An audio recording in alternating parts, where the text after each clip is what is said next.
Fala pessoal, aqui quem fala é o Vini, sejam bem-vindos a mais um vídeo e esse é mais um vídeo de notícias e tem algumas, então vamos lá direto pro assunto, começando com o Daniel Cormier, o UFC Casabranca, Alex Poatan. O que acontece? O Daniel Cormier tá um pouco desapontado com algumas coisas que parece que estão acontecendo, né? Saiu ali uma postagem do Poatan, meio que querendo dizer que o UFC Casabranca talvez não aconteça pra ele, né? Que ele não lute ali, e o Daniel Cormier falou isso aqui: acredito sinceramente que a notícia mais desanimadora seria Alex Poatan dizer que não vai lutar na Casa Branca. Poatan, obviamente, é uma das maiores estrelas do UFC, mas também porque quando ele luta, na maioria das vezes, você sabe que vai ter um show de habilidades, provavelmente ou possivelmente uma finalização. Finalização, lembrando aqui a tradução, né, pode ser em finalização ou nocaute, tá? É que eles falam finalização, acaba traduzindo como finalização, enfim, mas pode ser nocaute, tá? Continuando, ele fala: o que é mais desanimador em toda a situação, além das finalizações, nocautes, do estrelato e tudo mais, é que se ele fosse lutar, a luta que ele ofereceu para lutar na Casa Branca seria contra o John Jones. Então, realmente, concordo 200%. E eu acho que o mundo inteiro concorda, né? O Poatan é o principal nome do UFC hoje, do MMA mundial hoje, e o UFC na Casa Branca seria o maior evento, né, da história aí, talvez, do UFC. Então é muito difícil você imaginar, teoricamente, o maior evento da história tal, com a maior estrela fora, né? Então é realmente um pouco desapontador. Claro, não é nada confirmado, né? Teve a postagem ali do Poatan e tal, a gente sabe que depende de muita coisa, mas realmente faz falta. Tá? Se o Poatan realmente não estiver na Casa Branca, que eu duvido, eu realmente acho que perde bastante, tá? O evento em si, tá? Essa edição, né? Agora, muita gente pode falar, não, mas e se não fosse com o John Jones, né? Ah, tudo bem, que não fosse com o John Jones, que fosse com qualquer um outro, ainda assim, ele continua sendo a maior estrela, então ele tem que estar, né? Eu acho que ele lutando com o Zezinho da esquina, ainda assim, vale a pena, porque ele, de novo, é o cara que mais atrai público, o cara que mais entrega ali, de modo geral, né? Que agrada mais todo mundo, então ele tem que estar ali, não tem jeito, né? Mas, enfim, a gente vai ver aí no decorrer dos próximos dias e meses, né? O que se confirma. Indo para a próxima notícia, o que a gente tem? A gente tem o Sean Strickland, fez ali uma live, parece, né? Alguns vídeos com alguns influenciadores, né? Até brincou de um sparringzinho com 3 moleques ali e tal. Mas a notícia nem é essa, porque mostrar um lutador profissional dando uns porrada nos caras ali é normal, né? O que a gente vai falar aqui é sobre uma declaração que ele deu enquanto estava na live, que o moleque pergunta sobre Tom Aspinall e tal, e o Sean Strickland acaba meio que falando um pouco mal ali, né? Dando uma alfinetada, dizendo que o Tom Aspinall realmente procurou uma forma de sair da luta ali, tá? Então que ele usou, né, aquela dedada no olho, aquele golpe ilegal, para sair da luta. E ele fala, né, ah, não, 100%. Ele usou aquilo ali para sair da luta e tal. E aí depois ele ainda se usa de exemplo, né? Falando, ah, porque na luta que eu fiz com o Imavov, meu olho tava não sei o que, tal, tal, tal. Enfim, falando que depois de 28 dias estava de volta. Então deu uma alfinetada aí. Mas é aquilo, né? É Sean Strickland. É normal a gente ver declaração absurda dele, seja de assim, praticamente qualquer assunto, né? É claro, não tô dizendo que ele sempre tá errado, mesmo que declarações sejam estranhas, às vezes ele pode até estar certo. Aqui eu não acho, tá? Aqui, de novo, eu acredito de verdade que não foi uma tentativa de fugir da luta do Aspinall, não acho que ele fugiu, ele simplesmente percebeu que ia prejudicar ele, e não acho que essa demora para voltar, e, enfim, toda a declaração dele ali, do médico e tudo, que tudo isso seja uma armação e que, na verdade, ele tá bem, né? Até porque a gente tem que lembrar que quanto mais tempo ele demora para lutar, menos grana ele tá fazendo, certo? Porque ele só ganha quando ele luta. Então ele não é um cara CLT que tá ganhando salário todo mês e que tá com atestado médico para voltar quando ele quiser. Não, ele não luta, ele não ganha. Então é horrível para ele não lutar. Por isso que eu não concordo muito aí com essa teoria de que ele tá fingindo e tal, não sei o que lá, mesmo na luta, fingindo para sair da luta. Não, na verdade o cara só não quis perder o cinturão por conta de um golpe legal, né? Enfim, minha opinião também. Agora a gente vai para a próxima notícia, que é do Buckley, tá? O Joaquim Buckley, ele deu algumas declarações ali falando de Makhachev, falando da categoria, né? Makhachev, Usman e tal. Então, o que ele disse, né? Vamos lá. Ele falou isso aqui: quem ganhar essa luta entre Makhachev e Usman, que pode ser que aconteça, né? Enfim, eu não boto muita fé, mas ele falou aqui, né?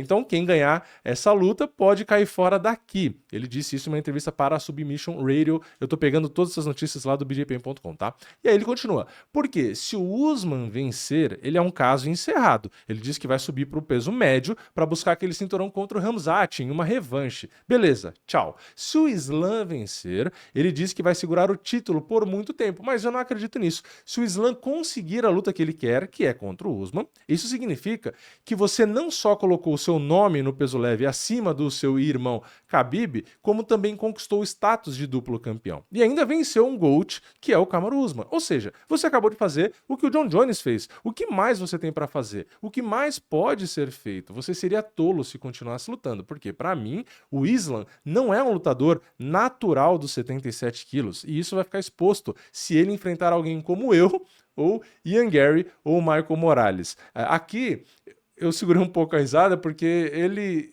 assim, eu não concordo, né, com essa parte dele achar que o Islam, se enfrentasse ele, ia perceber que ele não é um 77 quilos natural. Eu não acho que é o Buckley que provaria isso. Ainda que eu até possa, de certa forma, concordar com parte do que ele disse, de que talvez o Makhachev não seja um 77 quilos natural. Eu acho que ele performou muito bem, né? Vocês lembram do meu vídeo de resultado? Eu falei, cara, pra mim, ele parecia até melhor do que no peso leve. E eu continuo com essa opinião. Eu acho que aquela performance dele ali, a forma como ele se mostrou, parecia realmente até melhor. Mas é aquilo.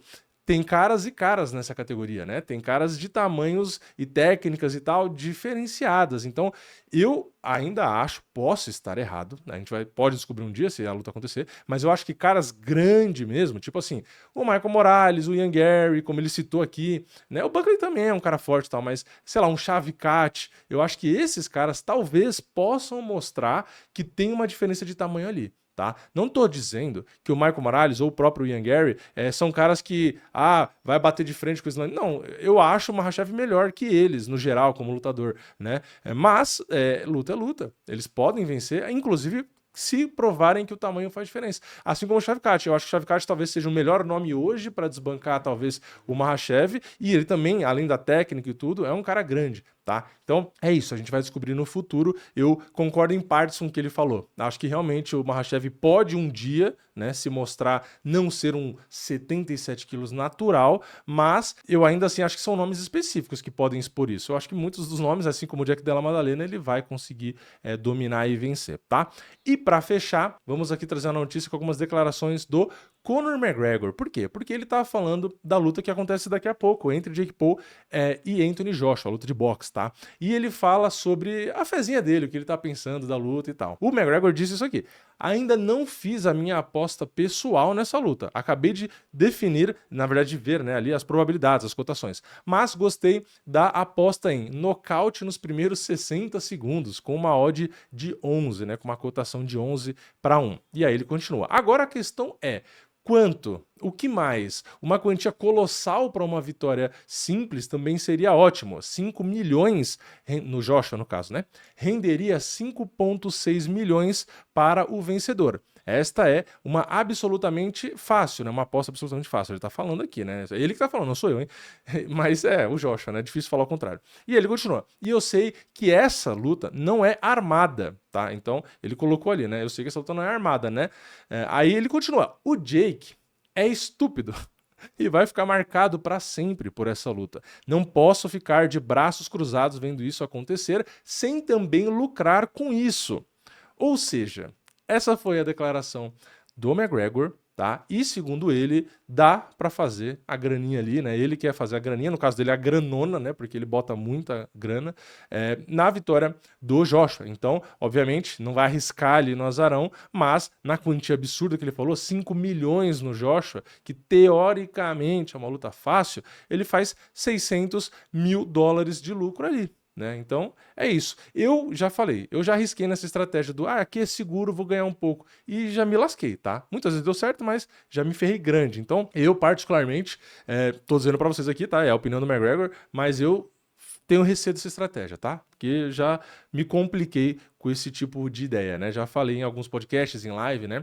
Kamaru Usman e Leon Edwards, quando o Kamaru perde o cinturão, foi uma dessas, né? Eu achava que era tranquilo e, ó, me lasquei. Sorte, pelo menos, que não foram 5 milhões de dólares, foi bem menos.